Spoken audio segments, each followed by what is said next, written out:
તરીકેની સેવા કરવી એ જો ભાગ્યમાં હોય તો જ આપણને આવું કાર્ય કામ કરવાની તક મળે છે. સક્રિય સભ્યને તમે નાનું સૂનું ગણતા નહીં, એનો મને અનુભવ છે.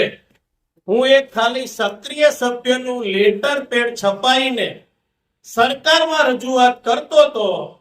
રોડ હોય, પાણી હોય, કે આ વિસ્તારના કોઈ નાના મોટા કામો હોય, ત્યારે મને ફક્ત સક્રિય સભ્ય તરીકે જોતા અને ગાંધીનગરની અંદર નાના મોટા કામ થતા.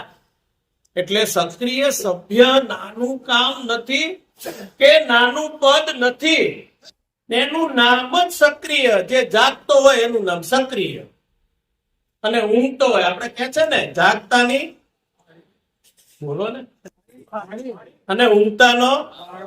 એટલે આપણે બધા જાગતા છીએ ને, એટલે આ ભાજપ આપણી સરકાર ગામથી લઈ અને દેશ સુધી આજે જ્યાં જોવો ત્યાં ભગવો ભગવો ને ભગવો છે. એનું કારણ જો કોઈ હોય તો આ સક્રિય સભ્યો છે. એને કરેલી મહેનત, બુથ લેવલ સુધીના કરેલા કામો, સરકાર સુધી પહોંચાડેલા, તાલુકા પંચાયત સુધી, નગરપાલિકા સુધી કરેલા કામો, એના ફળ સ્વરૂપે આજે આપણે સૌ બધાય લીલા લહેર અને દેશની સેવા કરી રહ્યા છીએ. આપણે ફક્ત સત્તા માટે નહીં, આપણે સેવા સાથે સત્તા અને સત્તાની સાથે છેવાડાના માનવી સુધી નાનામાં નાની યોજનાનો કોઈ કાર્યકર કે કોઈ છેવાડાનો માનવી લાભ લીધા વગરનો ના રહી જાય, એના માટે આ ભારતીય જનતા પાર્ટીની ઠેઠ સુધીની આ પ્રક્રિયા છે. હમણાં જ અમિતભાઈ સાહેબ જયારે લોકસભામાં પ્રવચન આપી રહ્યા હતા, તે વચ્ચે બોલ્યો, પેલા અખિલેશજી બોલ્યા કે સાહેબ હવે તમે તમારા રાષ્ટ્રીય પ્રમુખને તો જાહેર કરો. એટલે સાહેબે જવાબ આપ્યો, ભાઈ અમારી પાસે કરોડો કાર્યકર્તાઓ છે, અમે એક એક કાર્યકર્તાને પૂછીને સંકલન કરીને નાનામાં નાની બોડી, તાલુકા લેવલની, ગ્રામ લેવલની જે કોઈ સમિતિ છે, તમામ સમિતિને પૂછીને અમે અમારા રાષ્ટ્રીય લેવલના પણ અધ્યક્ષને અમે જાહેર કરીએ છીએ. તમારા જેવા 5 જણા રાત્રે રૂમમાં બેસીને હવાર ડિક્લેર કરી દે, કોઈને પૂછવાનું નહીં, કોઈને જણાવવાનું નહીં, અને રાષ્ટ્રીય અધ્યક્ષ જાહેર કરી દે, એવી આ અમારી પાર્ટી નથી. એટલે આ ભારતીય જનતા પાર્ટી આજે છેવાડાના માનવી સુધી પહોંચવાનું પાછળનું કારણ આ છે કે નાનામાં નાના કાર્યકરને પણ મહત્વ આપવામાં આવે છે, છેવાડાના માનવીને પણ એને પદ આપવામાં આવે છે, એને બુથ લેવલ સુધી અને કામ કરવાની તક આપવામાં આવે છે. કાર્યકર્તા સંમેલન હોતું નથી. આજે ગાંધીનગરમાં અત્યારે ચાલી જ રહ્યું છે. આપણે જેટલાય બેઠા છીએ ને એટલા તો ત્યાં હશે, આખા દેશમાંથી આવ્યા, આખા દેશમાં. એટલા તો આપણે તાલુકાના સક્રિય સભ્યો છીએ, એમની બોડીમાં કે એમની પાસે નથી, એટલા તો આપણે બુથ લેવલના કાર્યકરો છીએ. આ ભારતીય જનતા પાર્ટી અને બીજી પાર્ટીમાં આટલો ફેર છે. તો આજે જયારે જંબુસર વિધાનસભાનું સક્રિય સંમેલન જયારે થયું છે, ત્યારે હું આપ સૌને આપણા મુખ્યમંત્રી નરેન્દ્રભાઈ બન્યા ગુજરાતમાં, ત્યારે કર્ફ્યુની બાબત સરસ વાત કરી. જ્યારે કોંગ્રેસનું શાસન ચાલતું હતું ત્યારે જંબુસરમાંથી ખરીદી કરવા માટે લગ્ન હોલ અને ભરૂચમાં ગયા હો ખરીદી કરવા માટે, અને ક્યારે કર્ફ્યુ પડશે, ક્યારે મારો છોકરો કે મારી દીકરાની બહુ કે ક્યારે મારા પપ્પા કે મારી મમ્મી ઘેર આવશે, એનું ક્યારે કોઈ નક્કી હોતું નહીં. જ્યારે આ નિશ્ચિતપણે રાત્રે 12 વાગ્યા હોય તો પણ મારી મા, દીકરી, બહેન આજે સહી સલામત ઘેર આવે છે. આ મોદી સાહેબે કામ કર્યું. વડાપ્રધાન બન્યા હતા પછી એક કામ સરસ કર્યું કે કોંગ્રેસની સરકારમાં એવું હતું કે મકાન બનાવવું હોય, વિધવા સહાય હોય, પીએમ કિસાન યોજના હોય, તો પૈસા એમને ઉપર આપવામાં આવતા. હવે ડાયરેક્ટ ખાતામાં આવે એટલે કોઈ ભ્રષ્ટાચાર ના થાય ને કશું નહીં, ડાયરેક્ટ લાભાર્થીના ખાતામાં પૈસા આવી જાય. કેવી આવાસ યોજના મિત્રો અત્યાર સુધી આપણે ભારતીય જનતા પાર્ટીના કાર્યકર્તા છીએ, કોંગ્રેસનું શાસન પણ જોયું છે. તમે ક્યારે આટલા બધા મકાનો કોઈ પણ કેન્દ્રની સરકાર કે ગુજરાતની સરકારે બનાવીને આપ્યા એવું જોયું છે તમે? આજે તકતીઓ મારેલી હોય છે પ્રધાનમંત્રી આવાસ યોજના, અને મિત્રો એના સીધા બેંક એકાઉન્ટમાં પૈસા જાય. પહેલા તો કોંગ્રેસના શાસનમાં મકાન માટે મળતા હતા ઇન્દિરા આવાસ, મને ખબર છે. તો એમાં તમારે ક્યાં ક્યાંથી પ્રસાર થવું પડે, સરપંચ, તલાટી, તાલુકો ને જિલ્લો, આટલા પગથિયા ચડી જાઓ ત્યારે તમારા હાથમાં શું આવે? કોંગ્રેસના વડાપ્રધાને કીધું તું રૂપિયો મોકલું અને આટલા રૂપિયા ખાતામાં જાય છે.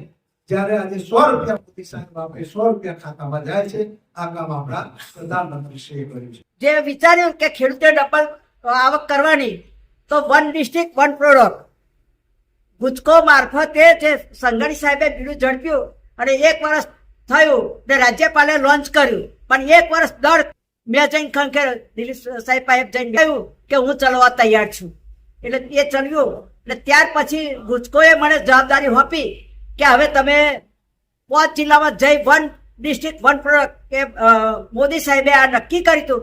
તે અનુસંધાનમાં આજે ખેડૂતોને જે 15,000 20,000 એક ખેડૂતને થતો હતો ખર્ચ, એ ખર્ચ ગુજકો વાળા અને અમાર મારફતે કરી રહ્યા છે. મારી રંગ વડાપ્રધાન શ્રીએ આપણો કૃષિ પ્રધાન દેશ, ખેડૂતોનો દેશ મિત્રો, આટલા બધા દેશના ખેડૂતોની અંદર તમે દર ત્રિમાસિક દર વર્ષે 2,000 રૂપિયાનો હપ્તો મિત્રો આવે છે ને, એ આપણા વડાપ્રધાન શ્રી ખેડૂતોને આપે છે. એક કિસાન નિધિ, એ આપણા વડાપ્રધાન શ્રી કામ કરી હાલની અંદર એક તો એમની ભૂલાઈ જ નહીં વેક્સિન, અને બીજી વસ્તુ છે અનાજ. આ બે વસ્તુનું બહુ મારામારી હતી ને આપણને આપ્યું છે, એટલે વંદન છે એમને. અને મુદ્રા લોન, જે આજે સવારમાં જ મોદી સાહેબનો મુદ્દો હતો કે ગરીબમાં ગરીબ વ્યક્તિ પણ એ લોન લઈને ધંધો ચાલુ કરી. કોરોના કાળની અંદર કોરોના જે ઘરમાં થયો હોય, તો પુત્રીને કોરોના થયો હોય તો એની માતા એને જમાડવા માટે તૈયાર નથી મિત્રો.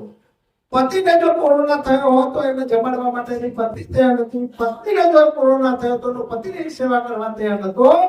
પણ ભારતીય જનતા પાર્ટીનો કાર્યકર્તા હવે ખબર મિલાવીને કોરોનાગ્રસ્ત ભાઈ બહેનોના ઘરે જઈને અનાજ પહોંચાડવાનું, કીટ પહોંચાડવાનું, દૂધ આપવાનું, શાકભાજી આપવાનું, આ બધું કામ મિત્રો આપણા કાર્યકર્તાઓ કર્યું. અને કોરોના કાળની અંદર ભારત દેશમાં આટલી બધી વસ્તી મિત્રો, અને ફ્રી વેક્સિન, જે વેક્સિન આખા દેશમાં ફ્રી વેક્સિન આપી, એ વેક્સિન વિકસિત દેશો અમેરિકા હોય, રશિયા હોય, ફ્રાન્સ હોય, ઇટલી હોય, જર્મની હોય, આ બધા લોકોએ મિત્રો પૈસાથી વેક્સિન આપી.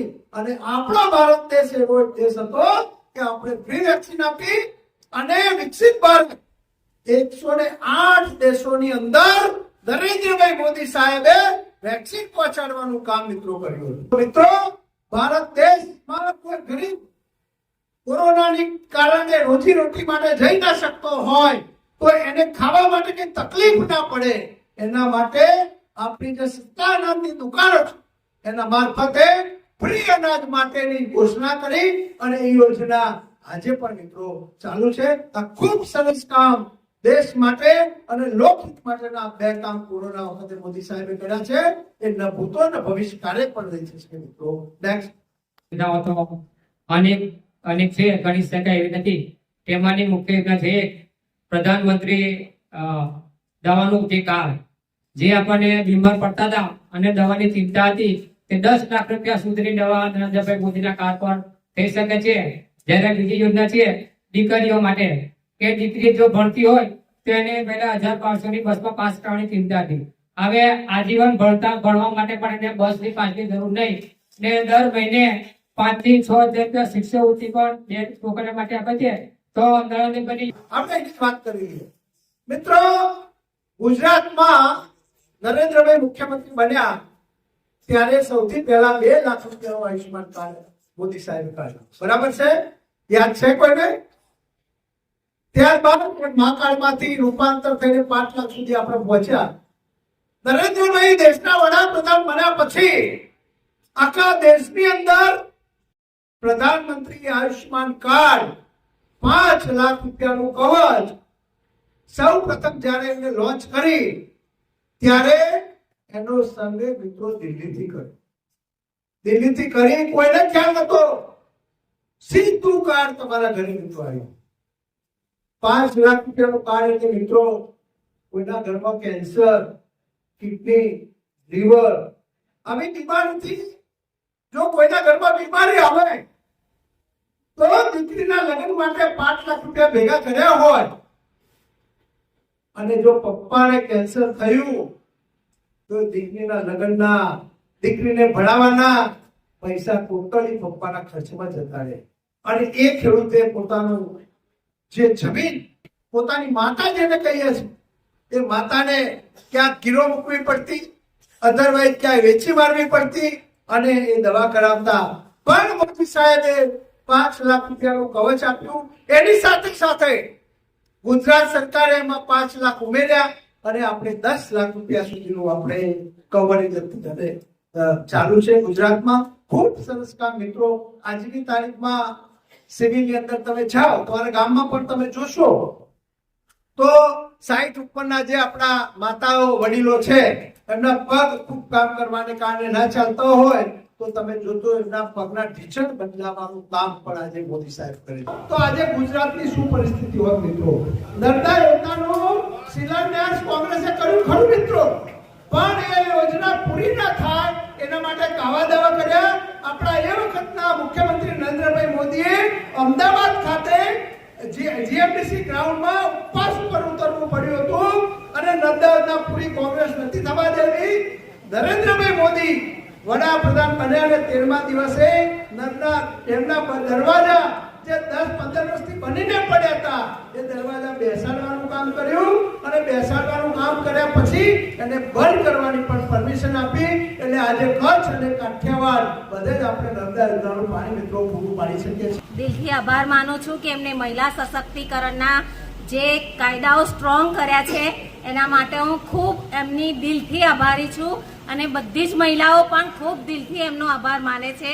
અત્યારે મહિલાઓ એટલી બધી સેફ છે દરેક જગ્યાએ અને મહિલા સશક્તિ કાર્યક્રમમાં આજે પોતાની મહિલા પગભર છે એના માટે હું ખૂબ ખૂબ મોદી સાહેબનો દિલથી આભાર માનું છું. બધા પોલિટિકલ પાર્ટીઓના માણસોને એવું તો હતું જ, એમાં ખાસ કરીને અમારા ભાઈઓને ખાસ એવું હતું કે આ બહેનોને જો 33% કરીશું તો અમે ક્યાં જઈશું? હતું ભાઈઓ. કોઈ પાર્ટી અત્યાર સુધીમાં કોંગ્રેસ પણ 33%નું બિલ લાવી હતી પણ પાછલા બાળે એ લોકસભામાં પાસ ના થાય એવા પ્રયત્નો કોંગ્રેસ કરતી હતી. આ એક આપણા મોદી સાહેબે મહિલાઓ માટે અનામત સીટનું બિલ વિધેયક પણ આપણા મોદી સાહેબે પાસ કર્યું. એટલે મારી અત્યારે બધા મિત્રોને પણ વિનંતી છે કે જ્યારે ચૂંટણી આવે ત્યારે જીતે એવા નહીં. પાર્ટીના કમળ ઉપર તો બધા મિત્રો જીતવાના જ છે. આપણે એવું ના ધારી લઈએ કે હું તો જ જીતું. ભાજપમાં જે ઉમેદવાર ઉપર એ જીતવાનો છે. તો તમે લોકો એવો ઉમેદવાર પસંદ કરો તો બેનની સીટ પ્રમુખની હોય તો બેન જ વહીવટ કરે. આવું મિત્રો આપણે કરવું જોઈએ. આ સાચી છે ખોટી? ભાઈ આપણે બેન પ્રમુખ બનાવીએ બેનની સહી લેવા ઘેર જાય. ઘણી જગ્યાએ તો મેં જોયું ને તો બેનની સહી પણ નથી લેતા. આવું નહીં થવું જોઈએ. આપણે હજુ તો પૂરેપૂરી વિધાનસભા, લોકસભા બધી જ જગ્યાએ અનામત બહેનોને આપવાની છે મિત્રો. એટલે બહેનોને પણ સક્ષમ કરવી પડશે પોલિટિક્સમાં. બેને ખૂબ સરસ વાત કરી. મહિલાઓ માટેની મોદી સાહેબે ખૂબ કામ કર્યા અને આજે એટલે જ પુરુષોના 60% વોટ મળતા હોય મોદી સાહેબને તો મહિલાઓના 80% વોટ મોદી સાહેબને મળે છે.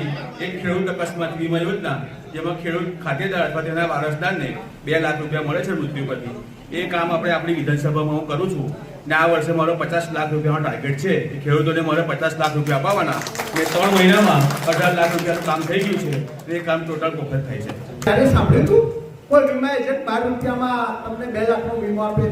તમારી એસબીઆઈ બેંકમાં તમે દર વર્ષે 1000 રૂપિયા ભરો કોઈ પણ એસબીઆઈ બેંકમાં તો તમારું એક્સિડન્ટથી કઈ અકાળે મૃત્યુ થાય તો એને 20 લાખ રૂપિયા આ મોદી સાહેબે યોજના કરી છે કે દર વર્ષે 1000 રૂપિયા ભરતા હોય અકસ્માતનો મુદ્દે 20 લાખ રૂપિયા આ મોદી સરકાર આપે. મિત્રો, વીમા માટે ખૂબ કામ કર્યું છે આપણા મોદી સાહેબે. 2 લાખ રૂપિયાનો વીમો, 4 લાખ રૂપિયાનો વીમો, 365 રૂપિયાનો વીમો, 12 રૂપિયાનો વીમો, આ વીમા યોજનાનો પણ આપણે લોકો સુધી લઈ જવા જોઈએ.